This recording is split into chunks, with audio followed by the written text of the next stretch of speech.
This channel does not promote any violent, harmful, or illegal activities. All content provided by this channel is meant for an educational purpose only.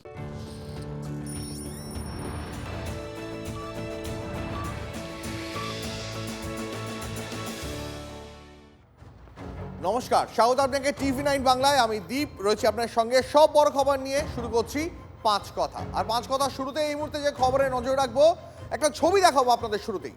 Kazi Nazrul ইসলামের জন্মস্থান, সেখানে কেমন দুর্নীতি হয়েছে দেখুন একবার।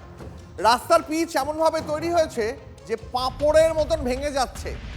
এত নিম্নমানের রাস্তা, ব্যাপক ক্ষোভ তৈরি হচ্ছে চুরুলিয়ায়। এই রাস্তা তৈরি করতে ৮০ লাখ টাকা খরচ হলেও রাস্তার এই অবস্থা কেন দেখুন ছবিটা একবার। দুর্নীতির অভিযোগে কাজ বন্ধ করে দিলেন গ্রামবাসীরা। তার কারণ যে রাস্তাটা তৈরি হয়েছে তার পিচ গুঁড়ো গুঁড়ো হয়ে যাচ্ছে, ভেঙে যাচ্ছে। মাটি খালি মাটি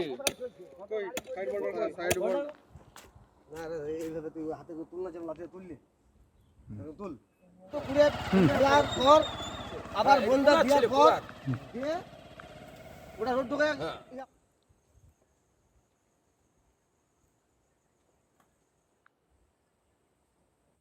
এখানে যে একটা রাস্তা হচ্ছিল, রাস্তাটা এরা ঠিকমতো করছিল না। আর রাস্তাটা এই কারণে গ্রামবাসী এসেছিল, এখানে আটকানো দেওয়া হয়েছে। এই যে এরা যে কোনো মানে পিচটা কম দিচ্ছে আর ঠিকমতো গিটিগুলো দিচ্ছে না, লোকাল গিটি চালাচ্ছে, যার কারণে সাইডগুলো আমাদের উঠে যাচ্ছে। এই সাইডগুলো যেগুলো আছে এগুলো রোলার চালায়নি। আমাদের একটা স্কুল বাস আছে, স্কুল বাসটা যায় গত বছর এখানে পাল্টি মেরেছিল বাসটা। ওইভাবে রাস্তাটা হচ্ছে না আমাদের শিডিউল অনুযায়ী। আমরা চাই শিডিউল অনুযায়ী রাস্তাটা যেমন হয়। এখন আমরা বন্ধ রেখেছি, কারণ এরা জিনিসপত্রগুলো নিয়ে যাচ্ছে। এই দেখুন ট্রাক্টর করে নিয়ে যাচ্ছে সব। এই মুহূর্তে আসানসোল থেকে আমাদের প্রতিনিধি চন্দ্রশেখর রয়েছেন। চন্দ্রশেখর, যে ছবি এই মুহূর্তে দেখতে পাচ্ছি, কাজী নজরুল ইসলামের জন্মস্থানেও কি তাহলে থাবা বসালো দুর্নীতি? দেখো, এই ঘটনা কয়েকদিন ধরেই চলছে এবং চুরুলিয়া যে গ্রাম কাজী নজরুলের, যেটা আমরা বলি কবি তীর্থ, সেখানে একটি রাস্তা যেটা অজয় নদ পর্যন্ত গেছে, সেই রাস্তা ৮০ লাখ টাকা বরাদ্দ, ৪.৫ কিলোমিটার রাস্তা, সেখানে দুর্নীতি চলছিল। অর্থাৎ পিচের প্রলেপ বসানোর চেষ্টা হচ্ছিল। কোনো পলিটিক্যাল পার্টি নয়, রাজনৈতিক দল নয়, গ্রামবাসীরা এই বিষয়টি বুঝে তারা প্রতিবাদ করে এবং প্রতিবাদের জেরে ঠিকাদারকে কাজ বন্ধ করে দিতে হয়। এবং প্রথম দিকে জেলা পরিষদের একটি রাস্তা, তারা এটা বলতে প্রথম দিকে তারা কাউন্টার করছিলেন। হচ্ছে ৮০ লাখ টাকা খরচ করে যদি এই রাস্তা দেখতে হয়, যেখানে রাস্তার পিচ কার্যত গুঁড়ো গুঁড়ো হয়ে যাচ্ছে, পাঁপড় বা বিস্কুটের টুকরোর মতন। এই ঘটনা মানে শুধু রাজনৈতিক দলগুলি নয়, গ্রামবাসী নয়, সেখানকার পঞ্চায়েত প্রধান, চুরুলিয়ার পঞ্চায়েত প্রধান, তারা স্পষ্টভাবে আমাদেরকে জানিয়েছেন যে এখানে দুর্নীতি রয়েছে। তিনি নিজে বলছেন, তৃণমূলের পঞ্চায়েত প্রধান হয়ে, এবং এই ঘটনার পেছনে তিনিও নিন্দা করেছেন এবং স্পষ্টভাবে বলছেন জেলা পরিষদ আমাদেরকে কিচ্ছু জানায় না, আমাদের কাছে যে সার্টিফিকেটগুলো দেওয়ার পর্যন্ত তারা দেয় না এবং আমাদেরকে সামনে রেখে খালি উদ্বোধন করে দেওয়া হয়। এর পেছনে কোন ঘটনা আছে তিনিও তদন্তের দাবি তুলেছেন। আজকে জেলা পরিষদ, পশ্চিম বর্ধমান জেলা পরিষদের সভাধিপতি পরিস্থিতি খবর পেয়ে ঘটনাস্থলে যান এবং তিনি বিক্ষোভের মুখে পড়েন এবং সবাই চোর চোর করে স্লোগান দেয়, তারাও তৃণমূলেরই একটা অংশ, এবং তারপর তিনি পরিস্থিতি সামাল দেওয়ার চেষ্টা করেন। বুঝতে পেরেছি চন্দ্রশেখর, অনেক ধন্যবাদ। যাবতীয় অভিযোগ খতিয়ে দেখে কাজ বন্ধ রাখার নির্দেশ দেন জেলা পরিষদের ইঞ্জিনিয়ারও। অভিযোগ, জামুরিয়া থানার অন্তর্গত চুরুলিয়া শৈলবালা বালিকা বিদ্যালয় থেকে আনন্দপুর এবং গোপালপুর পর্যন্ত ৪.৫ কিলোমিটার নতুন রাস্তার কাজ শুরু হয়েছে, কিন্তু ওয়ার্ক অর্ডার না মেনে রাস্তা নির্মাণের অভিযোগ ঠিকাদারের বিরুদ্ধে। গ্রামবাসীরা অভিযোগ করছেন যে বারবার বলা সত্ত্বেও ঠিকাদারি সংস্থা ওয়ার্ক অর্ডার দেখায়নি। জামুরিয়া বিধানসভার চুরুলিয়া অঞ্চলে এই রাস্তার অবস্থা, কিভাবে রাস্তা তৈরি হচ্ছে দেখুন, মানুষ হাতে তুলে দিচ্ছে এটা। এবং সবচেয়ে যেটা দেখে খারাপ লাগছে যে এই জিনিসগুলো যাদের দেখা উচিত, যাদের সুপারভাইজ করা উচিত, জেলা পরিষদ ইঞ্জিনিয়াররা করে, তারা কেন এটা দেখছে না? তৃণমূল কংগ্রেসের এত নেতা কর্মী আছেন, তারা সব বিষয়ে মাথা ঘামান, কিন্তু খারাপ কোয়ালিটি যখন কাজ হচ্ছে তখন তারা মাথা ঘামাচ্ছেন না কেন? এটা তো তৃণমূল কংগ্রেসের কর্মীদের দেখা উচিত ছিল, ওই অঞ্চলে যারা নেতারা আছে তাদের দেখা উচিত ছিল। তারা এটা দেখছেন না, জনগণকে এগিয়ে আসতে হচ্ছে। খুব নিম্নমানের রাস্তা, এবং ওদের কি জানেন তো, উদ্বোধনের সময় আমাকে দিকে দিয়ে দাঁড় করায় উদ্বোধন করে।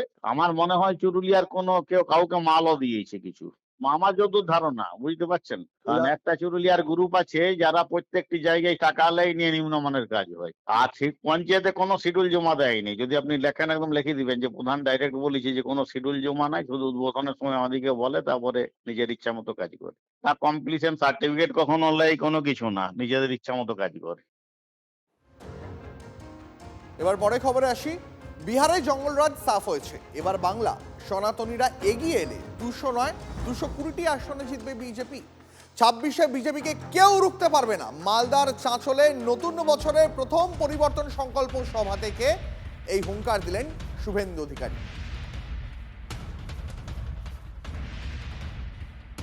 এই রাজ্যের মধ্যে দু জায়গায় হিন্দুদের সবচেয়ে বড় জোট হয়েছে, হিন্দু আদিবাসীদের। একটা উত্তর মালদায় 85% হিন্দু পদ্মফুলে ভোট দিয়েছে। যদি গোটা রাজ্যে উত্তর মালদাকে দেখে সনাতনীরা একটু এগিয়ে আসে না, 200 নয় 220টা সিটে বিজেপি জিতবে। আরেকটা জায়গায় একজোট হয়েছিল হিন্দুরা 2021-এ নন্দীগ্রামে, 65% এক হয়েছিল। প্রথমবার আমি 2000 ভোটে জিতেছিলাম। 24-এ 72% হিন্দু এক হয়েছে। অভিজিৎ গাঙ্গুলি 8200 লিড পেয়েছে। আর 3 মাস পরের ভোটে ওখানেও উত্তর মালদার মতো 85% হিন্দু পদ্মফুলে ভোট দেবে এবং বিজেপি যাকে দাঁড় করাবে তিনি 20,000 ভোটে জিতবেন। 26-এর ভোটে 21-এর থেকে একটা হলেও আসন বাড়বে তৃণমূলের। বারুইপুরের রণসংকল্প সভা থেকে বিজেপিকে চ্যালেঞ্জ অভিষেকের। দক্ষিণ 24 পরগনায় 31 করার ডাক তৃণমূলের সর্বভারতীয় সাধারণ সম্পাদক। বাংলার মানুষকে কথা দিয়েছি যে তৃণমূল কংগ্রেসের আসন সংখ্যা এবং ভোট শতাংশ 2021-এর নিরিখে 26-এ বাড়বে। 2021-এ তৃণমূল জিতেছিল 214, এবার একটা হলেও আসন বাড়বে। আপনাদের কথা দিতে হবে সেই একটা আসন যেন এই দক্ষিণ 24 পরগনা থেকে হয়। এবার ভাঙড় তৃণমূল কংগ্রেসকে জিততে হবে, 31 দক্ষিণ 24 পরগনা করতে হবে। তার জন্য আমাদের যত পরিশ্রম করার করতে হবে, মানুষকে সাথে নিয়ে সংঘবদ্ধভাবে লড়তে হবে।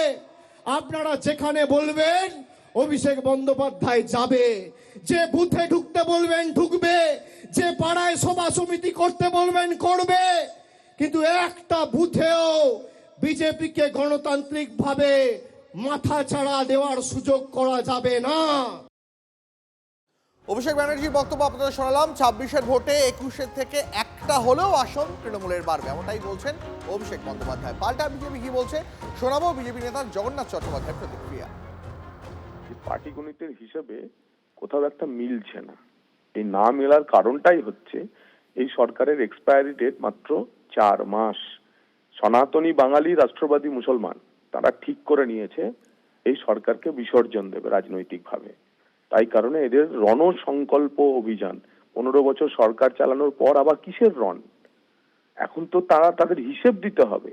বিরোধীদের যে প্রশ্ন, চাকরি চুরি, কয়লা চুরি, বালি চুরি, গরু চুরি, এসবের জবাব তো দিতে হবে। চাঁচলের সভা থেকে তৃণমূল বিধায়ক রহিম বক্সিকে হুঁশিয়ারি শুভেন্দু।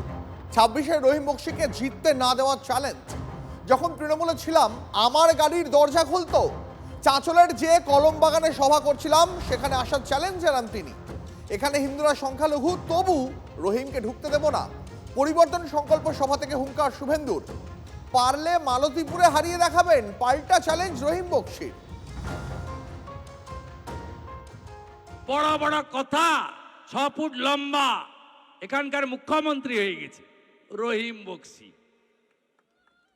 বড় বড় কথা, ঢুকতে দিবনি, গাছে বেঁধে রাখবো, পা ভেঙে দিব, মাথা গুঁড়িয়ে দেব, বাপের নাম যদি ঠিক থাকে কলম বাগানে আয়, দাঁড়িয়ে আছি। আরএসপির মাল ছিল,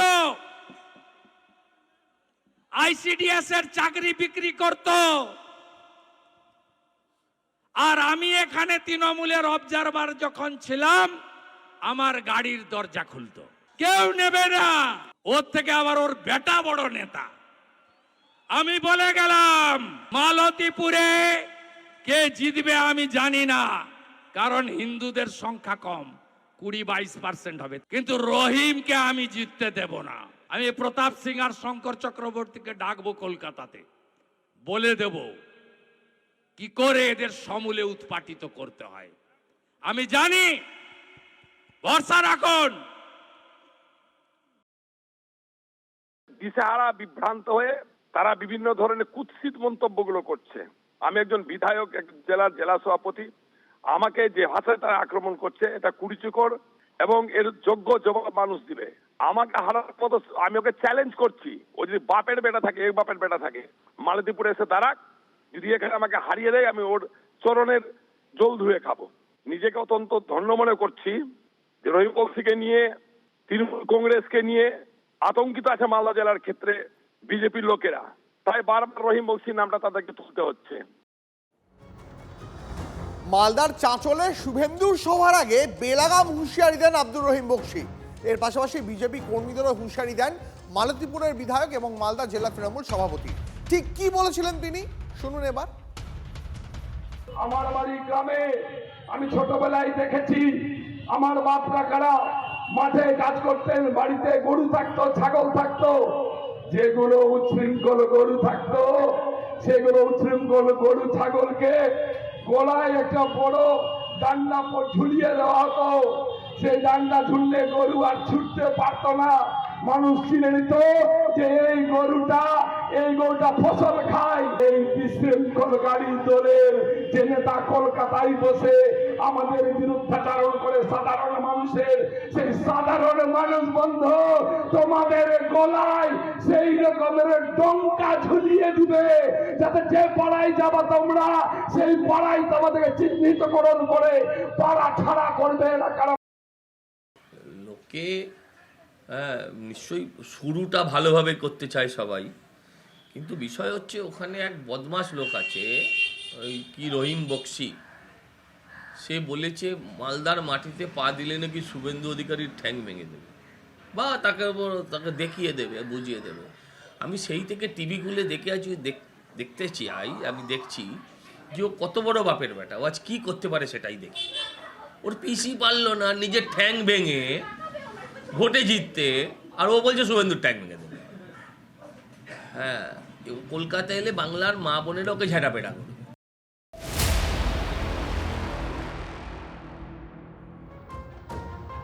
ফের এসআইআর আতঙ্কে মৃত্যুর অভিযোগ। এবার ডোমকলে নামে গরমিল থাকায় শুনানি নোটিশ আসে স্ত্রীর নামে। আতঙ্কে হৃদরোগে আক্রান্ত হয়ে মৃত্যু স্বামীর, এমনটাই দাবি পরিবারের। ডোমকলের ভগীরথপুরের ফতেপুর হাট এলাকার ঘটনা। পরিবারের তরফে অভিযোগ, হিয়ারিংয়ের নোটিশ আসার পরেই আতঙ্কে খাওয়া দাওয়া ছেড়ে দেন স্বামী। দুশ্চিন্তায় হৃদরোগে আক্রান্ত হয়ে মৃত্যু বলে দাবি পরিবারের। এখান থেকে এসআইআরের জন্য ফোন করেছিল। আমার হাজবেন্ড খুব টেনশন করছে যে আমাকে বাংলাদেশে নিয়ে চলে যাবে। আমাকে বারবার করে বলছে যে পাগলি গো, তোমাকে মনে হয় বাংলাদেশে নিয়ে যাবে। তা আমি তখন বলছি তুমি টেনশন করো না গো, আমাকে কোথাও নিয়ে যাবে না, আমাকে বাংলাদেশে নিয়ে যাবার কি আছে, আমাকে নিয়ে যাবে, তোমার কাছ থেকে কেউ আলাদা করবে না গো। ওনাকে বারবার করে আমি বোঝালাম। আমার নামে নোটিশ এসেছিল। হ্যাঁ, আমি গিয়েছিলাম। ওখানে হিয়ারিং এ আমার শুধু সিগনেচার নিল, সাথে ছবি তুললো। তোলার পরে আমাকে আর কিছু বললো না। আমি আবার জিজ্ঞাসা করলাম যে আমাকে কি আর আসতে হবে, তো বললো তোমায় আর আসতে হবে না। আমি যেগুলো প্রয়োজন সেগুলো হয়ে গেছে। হ্যাঁ হ্যাঁ। তাহলে হঠাৎ কি টেনশনে? উনি এইটাই টেনশন করেছে যে আমার পাগলি আজ 3 দিন হয়েছে ফোন করেনি, ওনাকে কি নিয়ে চলে গেছে। আপনি এখানে আসার পর আপনার স্বামীর সঙ্গে যোগাযোগ হয়নি? না। এই যে মানুষের যে আতঙ্ক, এই যে নাম সবকিছু ঠিক আছে, এর বংশ তালিকা সমস্ত কিছু ঠিক আছে, তারপর যে মানুষকে হয়রান করছে, এই যে বাংলাদেশ মোদি যে বাংলাদেশ তাড়িয়ে দেবো, যে একটা বিজেপি সরকারের যে একটা কুমন্তব্য, এই মন্তব্যের কারণে আজ আমার গ্রামে একটা মারা গেলো, পার্শ্ববর্তী আরো গ্রামে মারা যাবে। এই এসআইআর নামক আতঙ্কটা যদি সম্পূর্ণ মিটে যায় তাহলে সব থেকে ভালো হয়।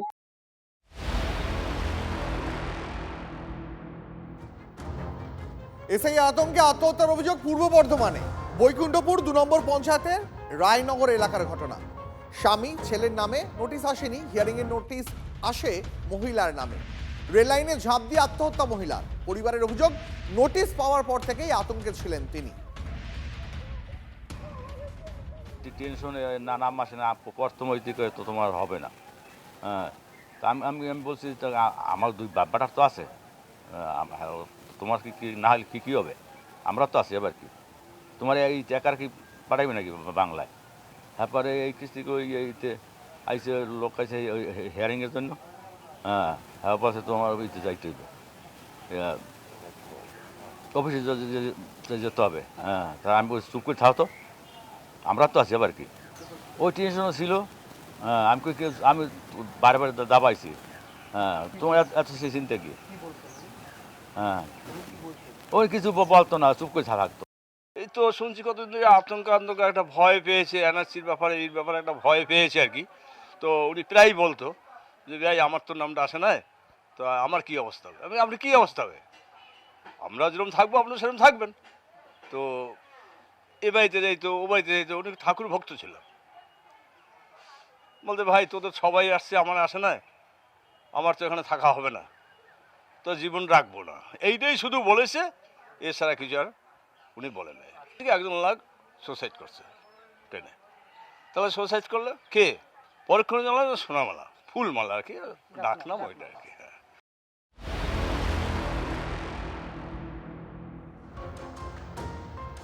বারুইপুরের র্যাম্পে 3 ভূতকে হাঁটালেন অভিষেক। এসআইআর এর খসড়া তালিকায় মৃত মেটিয়াবুরুজের মনিরুল ইসলাম মোল্লা, হরেকৃষ্ণ গিরি এবং কাকদ্বীপের মায়া দাস। এই 3 মৃত ভোটারকে হাঁটিয়ে চমক। মুখ্য নির্বাচন কমিশনার জ্ঞানেশ কুমারকে ফের ভ্যানিশ কুমার বলেও আক্রমণ তৃণমূলের সর্বভারতীয় সাধারণ সম্পাদকের। এই যে আজকে র্যাম্প হয়েছে, সবার খুব কৌতূহল, কেন র্যাম্প হয়েছে, কেন র্যাম্প হয়েছে? এই র্যাম্পে আজকে আমি 3 জন ভূতকে হাঁটাবো, 3টে ভূত। এখানে 2 জন ভদ্রলোক আছে, একজন ভদ্রমহিলা আছে, সবাই দেখতে পাচ্ছেন? দাদা এদিকে একটু দেখান, দেখতে পাচ্ছেন? দেখতে পাচ্ছেন সবাই? আপনার নাম কি বলুন? মনিরুল ইসলাম মোল্লা। আপনার নাম কি দাদা? হরে কৃষ্ণ গিরি। আপনার নাম কি বৌদি? মিসেস মায়া দাস। আপনারা দেখতে পাচ্ছেন এই 2 জন ভদ্রলোক দিয়ে দেখছেন, 2 জনের বাড়ি হচ্ছে মেটিয়াবুরুজ বিধানসভা, আর বৌদির বাড়ি হচ্ছে কাকদ্বীপ বিধানসভা। দেখতে পাচ্ছেন কি? আমি একা দেখছেন না 4 জন দেখছেন? কজন দেখছেন? কজন? ইলেকশন কমিশন এদের দেখতে পাচ্ছেন না, এদের মৃত ঘোষণা করে দিয়েছে। এই জন্য আমি র্যাম্প বানিয়েছি। আর এরকম 3-4টে কেস না, খালি দক্ষিণ 24 পরগনা জেলায় 24 জন রয়েছে যারা জীবন্ত বহাল তবিয়তে রয়েছে, কিন্তু এদের দেখিয়ে দিয়েছে মারা গেছে। এদের কি চক্রান্ত? বাংলার মানুষ যাতে ভোটাধিকার প্রয়োগ না করতে পারে, এদেরকে মৃত দেখিয়ে দেওয়া হয়েছে। আরে আমরা যতদিন আছি, একটা মানুষের মৌলিক অধিকার আমরা যেতে দেবো না। দিল্লি আগামী দিন তৃণমূল যাবে, বিজেপির দালালরা তৈরি থাকো, ভ্যানিশ কুমার তৈরি থাকো, তৃণমূল দিল্লিতে যাবে। এসআইআর এর শুনানি লাইনে এবার বনগাঁ দক্ষিণের বিজেপি বিধায়ক। 2002 এর ভোটার তালিকায় নাম নেই বনগাঁ দক্ষিণের বিজেপি বিধায়ক স্বপন মজুমদারের। এসআইআর শুনানিতে গেলেন বনগাঁ দক্ষিণের বিজেপি বিধায়ক স্বপন মজুমদার। কেন তাকে দাঁড়াতে হলো, কোন নথির অভাব ছিল, জানবো আমাদের প্রতিনিধি দীপঙ্করের কাছ থেকে। দীপঙ্কর।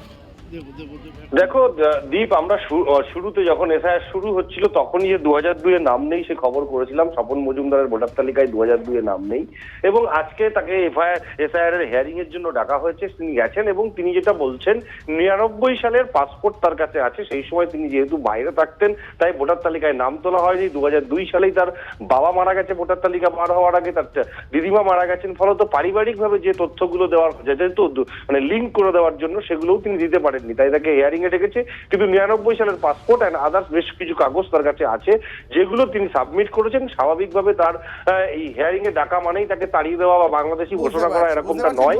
আপাতত অনেক ধন্যবাদ তোমাকে। ভোট কেন কাটা যাবে সেই আশাতেই বরং তৃণমূলের ঘুম উড়ে যাক, শাসক দলকে এই বলেই কটাক্ষ করেছেন বিজেপি বিধায়ক স্বপন মজুমদার। এই মুহূর্তে সরাসরি নজর রাখবো দিল্লির দিকে, সেখানে সাংবাদিক বৈঠক করছেন বিজেপি রাজ্য সভাপতি সৌমিক ভট্টাচার্য। সিবিআই এর দপ্তরে তালা লাগা, যদি মনে করেন এসআইআর ঠিক হচ্ছে না তাহলে এসআইআরটাই বন্ধ করে দিন, যা ভোটার লিস্টে আছে তার উপরে ভোট করে নিন। ইনকাম ট্যাক্স জিএসটি কে বলে দিন কোনো নোটিশ না পাঠাতে, তাও তৃণমূল হারবে। তৃণমূল যাচ্ছে, তৃণমূল চলে গেছে। 2026-এর নির্বাচন তৃণমূলের বিসর্জন।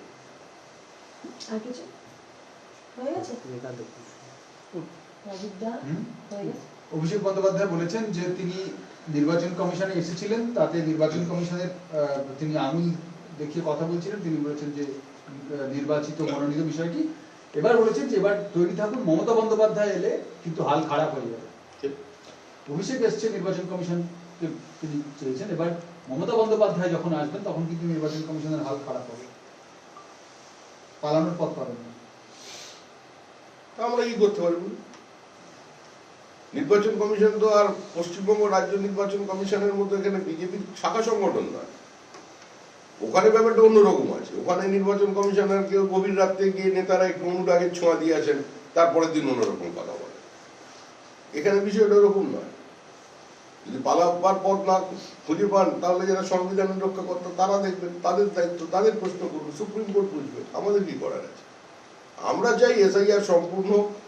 আমরা চাই যে সমস্ত তেজি বাবা, মানে 15 বছরের বাবা 3টি ছেলে জন্ম দিয়ে দিয়েছে, তাদের খুঁজে বার করা দরকার। কবর থেকে হাঁটতে হাঁটতে যে মানুষ ওপরে ভোট দিয়ে দেবে, এটা আমরা বন্ধ করতে চাই। আরেকটা বিষয় ভাবতে হবে আপনাদের। দেখুন, পৃথিবীর মায়া কাটিয়ে যারা চলে গেছেন তাদের কেন বিরক্ত করছে, আবার তাদের কেন এই ভোটার লিস্টের মধ্যে টেনে আনা, এটাই আমাদের অবস্থা।